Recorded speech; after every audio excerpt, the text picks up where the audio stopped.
Over the years, I'd done really well, but I was really young. So at 19, I was married. I had 3 children. Kind of living the American dream, so to speak. And we started to experience some tragedies.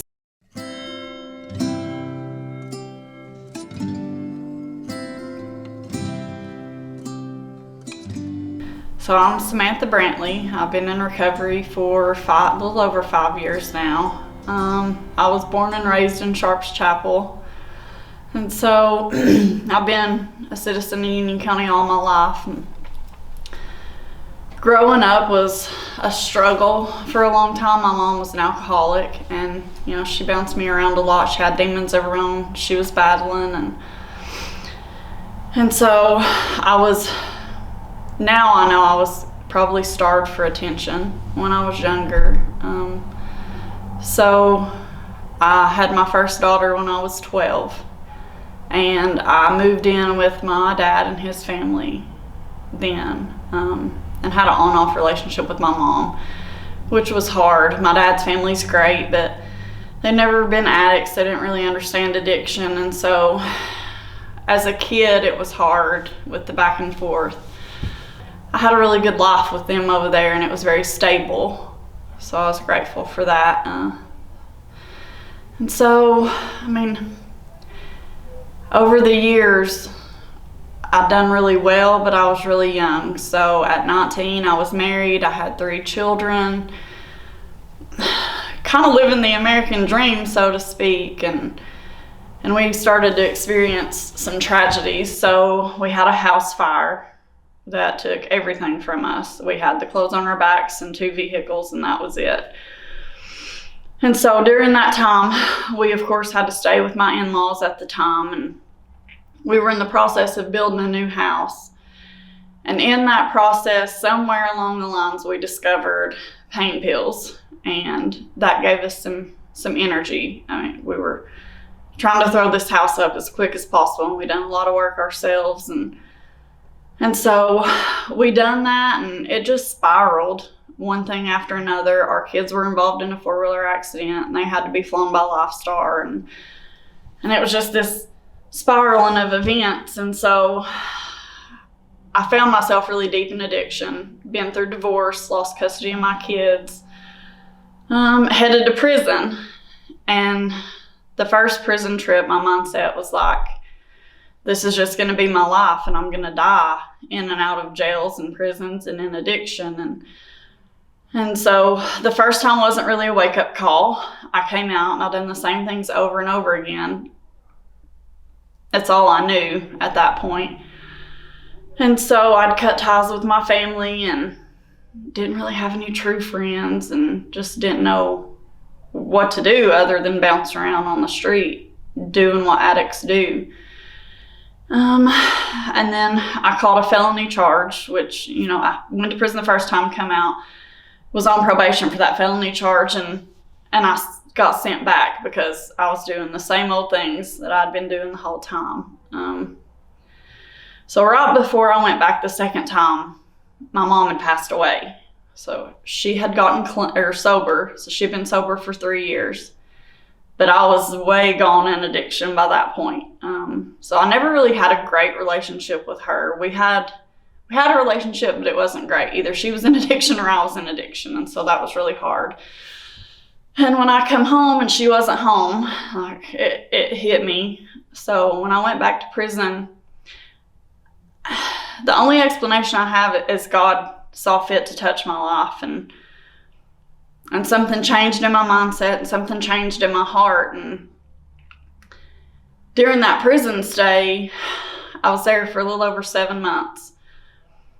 My husband at the time was still in active addiction. And so during that prison stay, I was doing everything I could to get some foundation under me for recovery. That's how I discovered NA meetings. That's how I discovered there was support out there, and there was other people struggling with the same things. And so I really put my head down, and I got with a good group of ladies, and I started studying the Bible, and I believe God set me there to show me what he was capable of, because I wouldn't open my eyes on my own.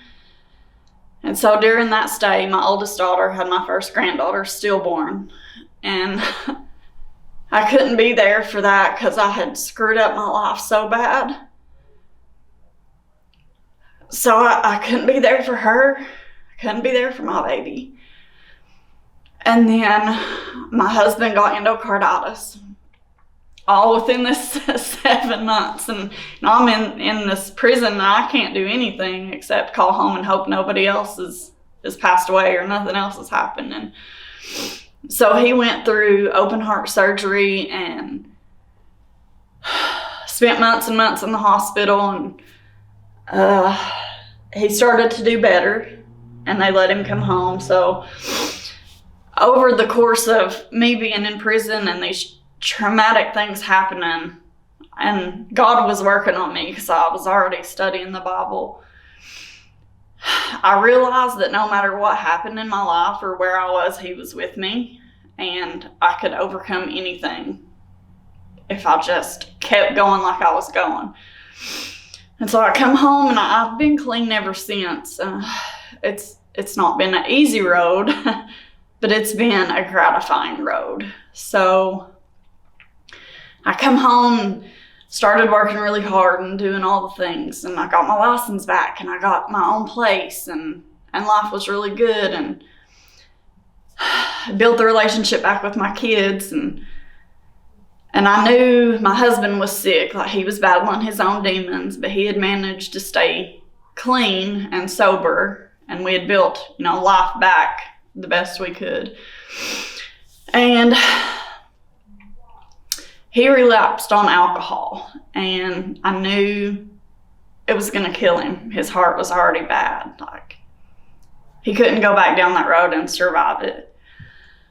And so again, I think God stepped in, and he gave me the strength to divorce him and like push him away, which was probably one of the hardest decisions I ever had to make in my life. And again, I found the strength to stay clean and sober through that. And it helped continue to build my foundation. Like, I was strong enough to handle life on life's terms without mind-altering substances through all this stuff. And so not long after I divorced him, about 2 months, he passed away. Complications from his heart. And so that was really hard. And of course, people, looked at me like I was the bad guy because I had set these boundaries, and that was really hard for me, and I went through a really dark place. I didn't want to be around people. I didn't want to go out in public. Like, people just didn't understand. So I went through a really dark place with that. Luckily, I had a support system. I had Chris, who is now my fiance. He's great. He would sit on the floor with me if I cried and understood the best he could and let me grieve. And the kids were great. So I had this great support system that I'd never had before. And I leaned on that for probably the first time in my entire life. And that helped me pull out of that dark spot.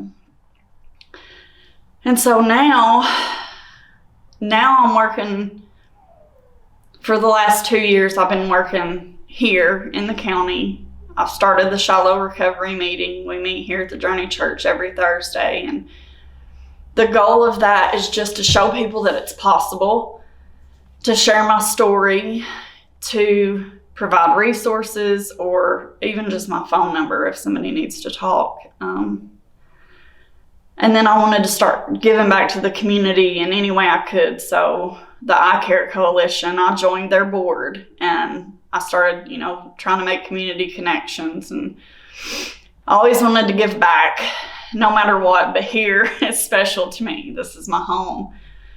And so I started work at a treatment center a little over 2 years ago in Halls, and I started out as a third shift BHT. And worked my way up, and I've been doing operations management of that facility for over a year. And I went and got my CPRS certification, which is a certified peer recovery specialist.